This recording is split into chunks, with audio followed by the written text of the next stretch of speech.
الفيديو ده احنا جايين نعمل مقارنه بين اقوى موبايلين في الفئه المتوسطه دلوقتي، وهو الريلمي 11 برو بلس والاونر 19. الفيديو ده طلب مني كتير جدا حرفيا، وبناء على ده عملت الفيديو ده، لان الموبايلين الحقيقه بيقدموا تجربه محترمه جدا ومن غير اي تضحيات. فالنهارده هنعرف مين الموبايل الافضل واللي تقدر تعتمد عليه في كل حاجه، بعيدا بقى عن جو الارقام والكلام ده كله، لان الكلام ده ما بقاش ياكل معانا. اللي يهمنا يا باشا التجربه الفعليه فقط، ودي كالعاده اي مقارنه اكيد. المهم ما تنساش تصلي على النبي، ده اهم حاجه، وتنزل تعمل لايك وسبسكرايب وكومنت حلو من غير ما تقعد كتير كده. يلا بينا. طيب تعالوا نبدا بعلب الموبايلات.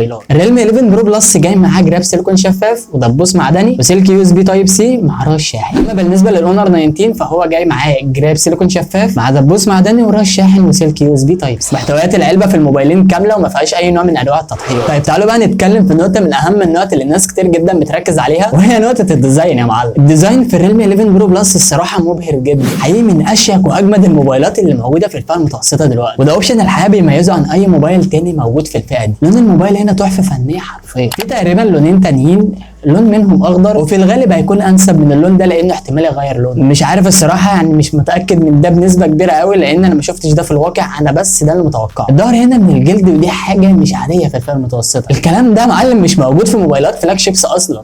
موبايل فعلا صعب يتزحلق من ايده، مش زي بقى الازاز والبلاستيك والكلام ده. وبالنسبه لوحده الكاميرات فهي بارزه بنسب بسيطه من ظهر الموبايل، بس لازم تستخدم الجراب السيليكون الشفافه اللي موجود في علبه الموبايل ده. كده موبايل سمكه رفيع جدا. الحقيقه انا مش عارف ازاي الموبايل ده فيه بطاريه عملاقه بالحجم الكبير قوي ده، واللي هقول لك عليها في نقطه البطاريه اتقل عليا، وده عكس اللي هنشوفه في الاونر 19 للاسف، اللي خامته كلها من البلاستيك سواء الفريم او ظهر الموبايل. الجزء الحلو من ظهر الموبايل ما فيهوش اي انبهارات، لكن الجزء السفلي بقى يا معلم اللي فيه كلام كتير قوي الصراحه. الجزء ده فيه نقط او نقاشات بارزه بطريقه خفيفه جدا من ظهر الموبايل، وبيديك الوان مع كل انعكاس اضاءه حواليه. ماتيريال الاونر زي ما قلت لك جاي من البلاستيك، بس يمكن من افضل البلاستيك اللي ممكن تمسكه في حياتك. الظهر هنا كيرف، وده سبب يخليك تحس ان الموبايل فعلا مسكته بريميوم جدا في ايدك، بس للاسف الظهر هنا بيبصم، وده عكس موبايلات تانية كتير في نفس الفئه. احنا حاليا بنشوف ظهر جلد وحاجات كتير جدا مميزه، فده شيء مش مقبول تماما في الفئه دي. فبكل تاكيد في نقطه الديزاين الريلمي 11 برو بلس ياخد النقطه دي. طيب ده كان بالنسبه لتصميم الموبايلين. مقاومه الميه والغبار الاوبشن ده مش موجود في الموبايلين للاسف، يعني ما تقدرش تعتمد عليهم نهائي في حته انك تحطهم في الميه دي خالص، يعني دي شهاده بس موجوده في موبايلات سامسونج كلها تقريبا، فالموبايلين هنا مش ضد الميه. طيب تعالوا نشوف الشاشات هنا بتقول ايه في الموبايلين دول، بس خلينا الاول نبدا بالارقام. بالنسبه لشاشه الريلمي 11 برو بلس شاشه كيرف اموليد بفريش ريت 120 هرتز، مساحه 6.7 انش مع دعم الخاصيه الاتش دي ار 10 بلس، كمان درجه السطوع بتوصل ل 950 هرتز تحت اشعه الشمس. اما بالنسبه للاونر 19 الشاشه كيرف اموليد بفريش ريت 120 هرتز، مساحه 6.7 انش مع دعم الخاصيه الاتش دي ار 10 بلس، وبتدعم اكتر من مليار لون، مع درجه السطوع بتوصل ل 1600 نتس تحت اشعه الشمس. ودي كانت ارقام الشاشه في الموبايلين، ارقام كبيره ومعتاده الحقيقه في الفئه السعريه دي، ومفيش اي اختلافات تقريبا ما بين الموبايلين من حيث الارقام، غير في نقطه واحده بس. علشان ما تتوهش مني يا معلم خلينا نتكلم في نقطه كده. كشكل الشاشه في الموبايلين فهم قريبين من بعض جدا من حيث الشكل، استغلال حواف الشاشه في الموبايلين كويسين جدا. اما بالنسبه لاداء الشاشه في الموبايلين الحقيقه تاخد من الموبايلين تجربه مشاهده على اي محتوى ممتازه جدا، يعني بما ان شاشات من اموليد وبتاع فانت حقيقه هتاخد من الموبايلين تجربه مشاهده ممتازه. بس الاونر حقيقه ابهرني جدا في نقطه اداء الشاشه. الاونر 19 اتفوق عن موبايلات ثانيه كتير في الفئه المتوسطه، مش بس في الموبايل ده. الالوان والكونتراست في شاشه الاونر مشبعه بزياده، فاهم، ومميزه جدا الصراحه. الاونر فعلا فوق من حيث اداء الشاشه. اداء الشاشه في الاونر مبهره جدا الصراحه ومميزه عن الريلمي 11 برو بلس. اما بالنسبه لسطوع الشاشه فالموبايلين هنا يقدوا معاك جدا في النقطه دي، يعني مش هيواجهك اي مشاكل لو انت دايما بره البيت او تحت اشعه الشمس عموما. ولكن لو عايز الاميز فسطوع الاونر مبهره برده الصراحه، تقريبا ضعف الرقم اللي الريلمي 11 برو بلس بيقدمه. انت عندك الريلمي بيوصل سطوع 950 نتس بس، لكن الاونر 1600 نتس، فبكل تاكيد الاونر تكسب في النقطه دي برده. بالنسبه لمعدل التحديث فالموبايلين هنا بيدعموا ال 120 هرتز عادي، وده بقى لزوم السكرولينج والكلام ده يا معلم. الحقيقه في الموبايلين هتحس بسلاسه رهيبه، وهيكونوا اسلس من الموبايلات اللي بتردد اقل من كده. بس الاونر مش دايما هيوصل معاك ال 120 هرتز في معظم الابلكيشنز اللي انت دايما بتفتحها، والسبب في ده اكيد السوفت وير، وده بيحصل في الغالب علشان يوفروا من طاقه البطاريه. دي اونر اللي عملت كده، يعني هو ده مش عيب الحقيقه في اونر، لكن انا قلت اقول لك عليها علشان كل حاجه تكون واضحه معاك. فعلشان تاخد اقصى فريمات في اي ابلكيشن بتفتحه لازم تخلي الفريش ريت على المانيوال. وفي اضافه مهمه جدا الحقيقه اونر ضافتها في الموبايل ده، وهي في حاله انك لو مثلا بتستخدم الموبايل ده بالليل او على السرير مثلا، يعني مع الموبايل ده مش هيأثر على عينك بالسالب تماما. دي مش حاجه تافهه او اوبشن عادي، عادي فاهم، لان العاده دي مؤذيه جدا لو انت مش واخد بالك من ده. فنقطه الشاشه دي فعلا تروح لنقطه الاونر، لان فعلا الشاشه هنا بتتكلم عن نفسها. البصمه في الريلمي 11 برو بلس على شاشه الموبايل والاونر كذلك برده، بما انهم مستخدمين شاشات من اموليد. معيار الامان في الريلمي 11 تقدر تعتمد عليه عادي بشكل كبير،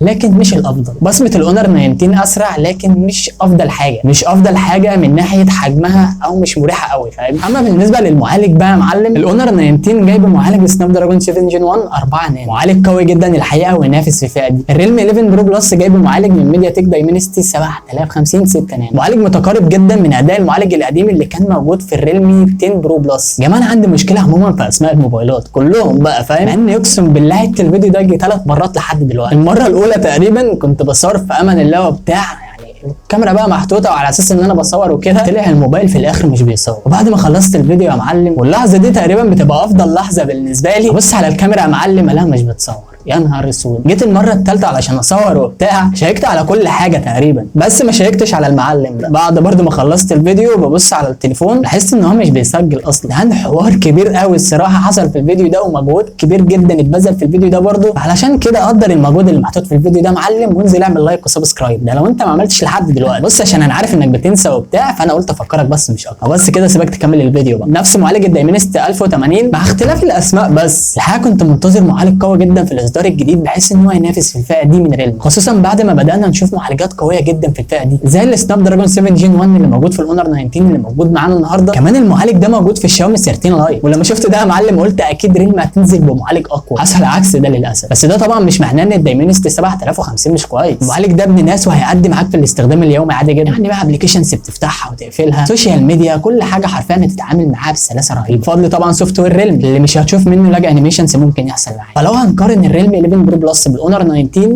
من حيث المعالج، فالاونر 19 يتفوق الحقيقه من حيث المعالج. المعالج ده اقوى من المعالج الموجود في الريلمي 11 برو بلس من حيث كل حاجه، سواء بقى في السي بي يو او عمر البطاريه وكمان في اداء الالعاب. وسوفت وير اونر طبعا اللي مستقر لابعد حد، مفيش لاج انيميشنز ممكن يحصل معاك والحاجات الغريبه اللي ممكن تحصل في اي موبايل تاني دي فاهم. فالسناب دراجون 7 جن 1 ده معالج فعلا ينافس في الفئه دي. بالنسبه لبابجي في الاونر هتشتغل معاك على جرافيكس الاتش دي ار وفريم ريت الترا، ووضع السموث هتقدر تلعب على اكستريم. الريلمي نفس الكلام برده، مفيش اي اختلاف، مفيش اوبشن اعلى من كده. للاسف الموبايلين مش بيدعموا 90 فريم، بس لو انت عايز تلعب على الموبايلين يا معلم هتلعب فاهم عادي. بس لو انت جيمر او مهتم بحته الجيمر دي قوي فتوجه للبوكو اف 5، تقدر بقى تلعب على 90 فريم بقى فاهم وهتعيش. وتجربه الالعاب الحقيقه هتكون اسلس بكتير جدا من اي موبايل موجود في الفئه دي. اما بالنسبه للسماعات يا معلم، وهنا يوجد برضه اختلاف، خلونا نكمل. الريلمي 11 برو بلس جاي بنوع سماعات مونو، صوت متجسم من اليمتين، حاجه ممتازه الحقيقه. هو كويس خلي بالك وتقدر تعتمد عليه في كل حاجه تقريبا، لكن مش اعلى حاجه في الفئه دي. الاونر 19 ستيريو للاسف مش مونو، كنت اتمنى الصراحه ان هو يجي بنوع سماعات مونو مش ستيريو، فالنقطه دي لصالح الريلمي 11 برو بلس. مفيش مدخل سماعات ال 3.5 مللي في الموبايلين. الريلمي والاونر بيدعموا ميكروفون اضافي لعزل الضوضاء، علشان يعني لو بتفلوج ولا حاجه زي كده ده بيساعد بشكل كبير جدا وبيعزل اي شيء حواليك سواء بقى صوت عربيات او حاجه من النوع. اما بالنسبه للكاميرات بقى يا معلم، ودي نقطه حرفيا من اهم النقط اللي انت المفروض تركز عليها في اي موبايل. فقبل ما ندخل في التجربه الفعليه خلينا نتكلم في حته الارقام الاول، وبعدين هنخش في التجربه الفعليه اكيد اللي هي تهمك وتهمني. كاميرات الريلمي كاميرا رئيسيه 200 ميجا بكسل بفتحه عدسه اف 1.7، كاميرا ثانيه الترا وايد 8 ميجا بكسل بفتحه عدسه اف 2.2، كاميرا ماكرو 2 ميجا بفتحه عدسه اف 2.4، كاميرا السيلفي 32 ميجا بكسل بفتحه عدسه اف 2.5. اما بالنسبه لكاميرات الاونر، كاميرا خلفيه رئيسيه 200 ميجا بكسل بفتحه عدسه اف 1.9، كاميرا وايد 12 ميجا بكسل بفتحه عدسه اف 2.2، وكاميرا عزل 2 ميجا بكسل بفتحه عدسه اف 2.4، والسيلفي 50 ميجا بكسل. خلينا اكلمك على اضافه مهمه جدا شركه اونر ضافتها في الموبايل ده، وهي ان الاونر هنا استخدمت اوبشن الاي اي او الذكاء الاصطناعي. فالاوبشن ده بيديك هايلايتس والوان في الصوره بزياده، ودي اضافه الحقيقه كويسه جدا لانها هتطلع نتائج ممتازه. الصوره مش هتكون واقعيه قوي بس هتعجبك فاهم. جماعه 200 ميجا بكسل دي يعني كاميرا حريقه تفاصيل، احنا صورنا تقريبا في اكتر من ظرف لظروف الاضاءات علشان بس نقدر نحكم على اداء الكاميرات في الموبايلين، وعلشان تعرف الدنيا ماشيه ازاي برده ما تتوهش مني. في نقطه الكاميرات دي هنبدا ندي نقط لكل صوره عجبتنا من حيث الموبايلين، فخلونا نبدا يا معلم ونشوف الدنيا بتقول ايه. الصوره دي يا معلم الاونر 19 قدر يطلع في الصوره الوان مشبعه بزياده، والريلمي 11 حاسس ان الهايلايتس فيها عالي شويه. نفس الكلام برده في الصوره دي، انا ملاحظ ان الاونر بيحاول يطلع لك صور عينك تحب تشوفها. في الريلمي 11 برو بلس حاسس ان الصوره لاسعه شويه، هنا في تفاصيل وواقعيه كبيره في الريلمي 11 برو بلس، عكس الاونر اللي في الصوره دي حاسس ان الارض والشجره نفسها يعني مصفره قوي فاهم. فالنقطه دي تروح للريلمي 11 برو. في الصوره دي الحقيقه عجبني قوي تشبع الوان الاونر، الريلمي الكونتراست فيها قليل جدا يعني، وفي مناطق في الصوره لاسعه جدا الصراحه. دي نقطه برده تروح للاون. في الاضاءه المنخفضه بالكاميرا الاساسيه عموما انت واخد تفاصيل كتير جدا من الموبايلين بفضل ال 200 ميجا بكسل طبعا، بس في الصوره دي عجبتني كاميرا الاونر الصراحه لان الالوان فيها مش واقعيه لكن مشبعه بزياده، فاهم؟ انا بحب المود ده الصراحه. هنا الاونر بدا يعمل حاجات غريبه، الالوان فيها اوفر قوي ومشبعه بزياده، فاهم؟ الريلمي الصوره فيها واقعيه يعني ومقبوله عن الاونر الحقيقه، بس في هايلايتس هنا في مستوى عالي جدا، فانا مش عارف ادي النقطه دي لمين الصراحه، فالنقطه دي تروح للريلمي. اونر دايما بتلعب في حته الالوان انها بتشبعها بزياده، وانت اكيد لاحظت حاجه زي كده، وده الحقيقه شيء كويس جدا. كاميرا البورتريه بقى بالنسبه للصوره دي تحديد اطراف الشيء اللي قدامنا في الاونر مش موجود، يعني غلطه كارثيه حرفيا. الريلمي 11 برو بلس محدد الاطراف بشكل كويس جدا، لكن في لسعان في الصوره بطريقه ملحوظه جدا الحقيقه. الصوره دي برده موضحه ده جامد، يعني ان البورتريه في الاونر ضايع وما تقدرش تعتمد عليه نهائي، لكن قادر يطلع لك صوره بالوان ممتازه، بس تحديد الاطراف يا معلم 0%. الريلمي 11 برو بلس بيقدر يحدد الاطراف بشكل مبهر جدا والالوان واقعيه برده، فاهم؟ بس الريلمي مشكلته ان هو بيلسع الصوره قوي في الاضاءه العاليه. اما بالنسبه لكاميرا الالترا وايد هيعجبك جدا مود الريلمي، الالوان فيها فعلا مبهره جدا، تشبع رهيب في الالوان يعني في اي شيء موجود في الصوره، لكن الاونر ما عجبنيش نهائي في حته الالترا وايد. الهايلايتس فيها عالي قوي يعني من كل الاتجاهات، مش مبهره الصراحه زي الصوره اللي طالعه من كاميرا الريلمي. هنا برده الريلمي اتفوق عن الاونر الدايناميك رينج فيها مش كويس زي الريلمي هنا قدر يحافظ على مناطق كتير جدا في الصوره من حيث الهايلايتس، والالوان فيها مشبعه بزياده. اما بالنسبه للنايت مود انا ملاحظ ان فعلا الاونر في كل ظروف الاضاءه بتشبع الالوان بزياده، بس عجبني الصراحه النايت مود في الريلمي. الاونر النتائج بتاعته في النايت مود يعني دايما هيطلع الصوره بشكل مش واقعي، دايما هيطلع الصوره فيها هايلايتس او صفار او تشبع في الالوان بصوره مأفوره قوي الصراحه. النايت مود كويس قوي في ريلمي الحقيقه. اما بالنسبه لسيلفي الاونر حقيقي من اجمد الكاميرات اللي موجوده في الفئه المتوسطه، ده لما كانتش افضل كاميرا اصلا. طيب خلينا نكمل ونحكم بناء على الصور اللي احنا هنشوفها. طيب اولا كده السكين تون رهيبه في الاونر في الصوره دي، مشبع الوان الصوره بشكل كويس جدا، ده من حيث الشجره والاشياء الاخرى اللي موجوده في الصوره. في الريلمي الصوره تقريبا كلها مليانه نويز، سكين تونز او الصوره عموما مش مناسبه خالص انك تستخدمها على موقع من مواقع السوشيال ميديا. لا السيلفي مش افضل حاجه في الريلمي. فتعالوا نتكلم في البورتريه. عموما تحديد الاطراف متحدده بشكل كويس جدا، يعني تقريبا ما فيهاش اي غلطه من حيث الريلمي والاونر، لكن الاونر كالعاده يا جدعان في حته ثانيه. هيعجبك قوي السكين تون في الاونر، التشبع الرهيب اللي هتاخده في اي صوره حقيقي. يا جماعه السيلفي ايه بلس في الاونر برجوله بقى، يعني حتى في الاضاءه الليليه باستخدام الفلاش مش بيقول لا. الريلمي هيطلع نتائج سيئه جدا الحقيقه، يعني الصور غرقانه نويز، يعني شيء مش طبيعي الصراحه. لكن الموضوع مختلف في الاونر، لون التيشيرت واضح بنسبه كبيره جدا، ولون الشجره اللي قدرت كاميرا السيلفي تحددها وتحدد لونها بشكل كويس جدا. السيلفي رهيب جدا في الاونر الصراحه، وتقدر تعتمد عليه بشكل كبير على مواقع السوشيال ميديا. بس دي كانت اختياراتي او تقييمي للصور اللي انت شفتها دلوقتي. انت ممكن ما تكونش متفق معايا، ممكن مثلا نتائج ريلمي تعجبك، ناس ثانيه ممكن يعجبهم كاميرات الاونر، فهي اراء اكيد وانا بسمح باراء الاخرين جدا. اكتب لي تحت في الكومنتات دلوقتي حالا ايه اكتر موبايل جاب معاك نقط، او ايه اللي مميز من حيث الموبايلين. بالنسبه للفيديوز تقدر تصور لحد 4K 30 فريم في الثانيه وكواليتي ل 1080 60 فريم، وده بالنسبه للموبايلين. اما بالنسبه للبطاريه بقى يا معلم، الريلمي جايبه بطاريه 5000 ملي امبير اور، والاونر نفس الشيء برده 5000 ملي امبير اور، مفيش اي اختلاف في النقطه دي. ساعه بطاريه الحقيقه ممتازه بدون اي مبالغه، يعني سكرين اون تايم جيمنج مش اقل من 5 ساعات في اليوم، فلو انت استخدامك تقيل يا معلم ما تقلقش خالص من ساعه البطاريه دي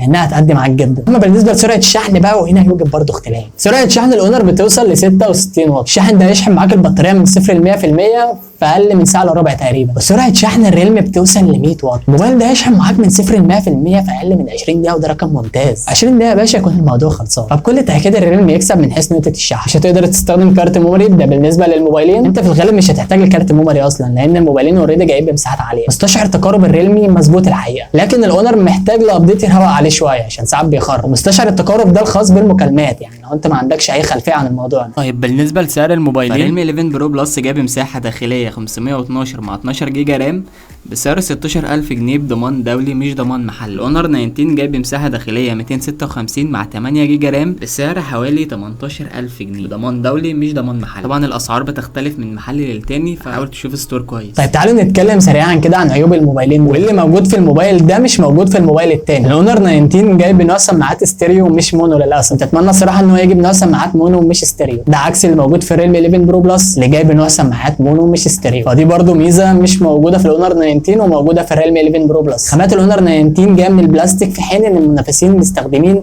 خامات افضل. دي ميزه برضه موجوده في الريلمي 11 برو بلس، بيتميز فعلا بالديزاين بتاعه. ثالث حاجه واللي من وجهه نظري الاخيره وهي مستشعر التقارب، يعني محتاج يظبط شويه في الاونر 19. طيب اما بالنسبه لعيوب الريلمي 11 برو بلس، اولا الشاشه، وهنقارن اداء الشاشه بشاشه الاونر 19، فالاونر 19 يكسب في النقطه دي. المعالج اللي موجود في الريلمي 11 برو بلس مش اقوى من المعالج اللي موجود في الاونر 19. ثالث حاجه اداء الكاميرات، يعني انا من وجهه نظري اداء الكاميرات في الاونر 19 افضل. زي ما قلت لك انت ممكن ما تكونش متفق معايا، فهنعمل سكيب للنقطه دي. فبس يا معلم انا تقريبا اتكلمت معاك في كل حاجه تخص الموبايلين، سواء بقى العيوب والمميزات، كل حاجه تقريبا. فانت اكيد لو وصلت معايا للثانيه دي من الفيديو تقدر انك تحدد انهي موبايل فيهم مناسب لاحتياجاتك. ده حريه اختيار يا معلم وهسيبها لك. بس كده ده اللي كان عندي اقوله لك النهارده. ما تنساش تعمل لايك وسبسكرايب، ومن مره وانت تحت يا معلم سايب لك في الديسكربشن اكتر من لينك لفيديوهات موبايلات من شركات مختلفه في نفس الفئه السعريه دي. احتمال تغير رايك وما تشتريش موبايل من الموبايلين دول اصلا، فاهم؟ فالفيديوهات اللي انا سايبها لك تحت في الديسكربشن هتفيدك بشكل كبير جدا. روح اتفرج عليهم بقى وادعي لي. بس كده يا معلم اشوفك على خير باذن الله الحلقه الجايه.